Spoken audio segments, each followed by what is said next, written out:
नमस्कार. वर्ग 2च्या जमिनींवरती ज्यांचे घरं आहेत, अशा नागरिकांसाठी आपल्या महायुती सरकारने अतिशय महत्त्वाचा निर्णय घेतलेला आहे. काल कायदा पारित करण्यात आलेला आहे.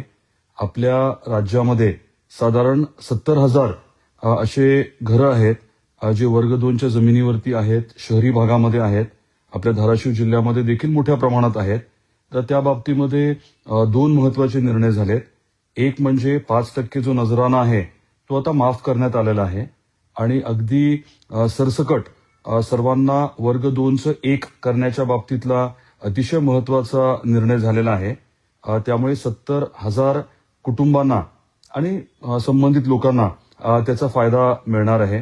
आपल्या धाराशिव जिल्ह्यात शहरात देखील याचा खूप मोठा फायदा होणं अपेक्षित आहे स्वाभाविकपणे. म्हणजे आता ज्यांची अशी घरं आहेत, ते नियमित होतील आणि वर्ग 1 फ्री होल्ड त्यांची मालकी असल्यामुळे त्यांना त्याच्यावरती कर्ज काढता येऊ शकेल. नवीन बांधकामाला अधिकृत परवानगी मिळेल आणि खूप मोठा दिलासा दिल्याबद्दल आपले महसूल मंत्री आदरणीय बावनकुळे साहेबांचे मनापासून आभार व्यक्त करतो.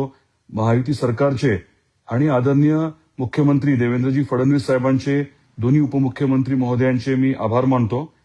कारण जो निर्णय घेण्यात आला होता त्याच्यामध्ये आता सहजता आणली आहे आणि सहजता आणल्यामुळे आणि 5% नजराना माफ केलेला आहे. त्यामुळे निःशुल्क वर्ग 2चं 1 हे घराची जागा होणार आहे. घराची मालकी जी आहे ती स्वच्छपणे त्या लोकांना मिळणार आहे, त्या कुटुंबाला मिळणार आहे. आणि मी म्हटल्याप्रमाणे घरावरती कर्ज उद्योग व्यवसायाच्या अनुषंगाने असेल, शैक्षणिक कर्जाच्या अनुषंगाने असेल, ते मिळू शकेल. नवीन बांधकाम करायला देखील कर्ज मिळू शकेल आणि हे खूप सुलभ केल्यामुळे माझे बावनकुळे साहेबांना खरं तर मनापासून धन्यवाद आहेत. त्यांचे मनापासून मी आभार मानतो आणि आपल्यालाही विनंती आहे की हा महत्त्वाचा विषय आपल्याशी संबंधित असेल तर त्याचा योग्य तो आपण उपयोग करून घ्यावा. कुठे अडचण आली तर जरूर आम्हाला सांगावं.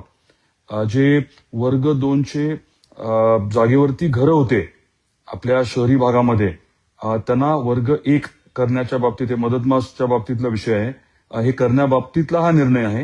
मी म्हटल्याप्रमाणे नजराना 5% ठरला होता, तो माफ आता झालेला आहे आणि अतिशय सुलभ करून सरसकट 2चं 1 केलं जाणार आहे, ज्याच्यामुळे मालकी हक्क राहतील, कर्ज घेता येऊ शकेल. परत एकदा मी महायुती सरकारचे आभार व्यक्त करतो आणि सर्व संबंधित नागरिकांना विनंती करतो की या महत्त्वाच्या निर्णयाचा आपण योग्य तो लाभ घ्यावा. कुठेही अडचण आली तर जरूर आम्हाला सांगावं. धन्यवाद.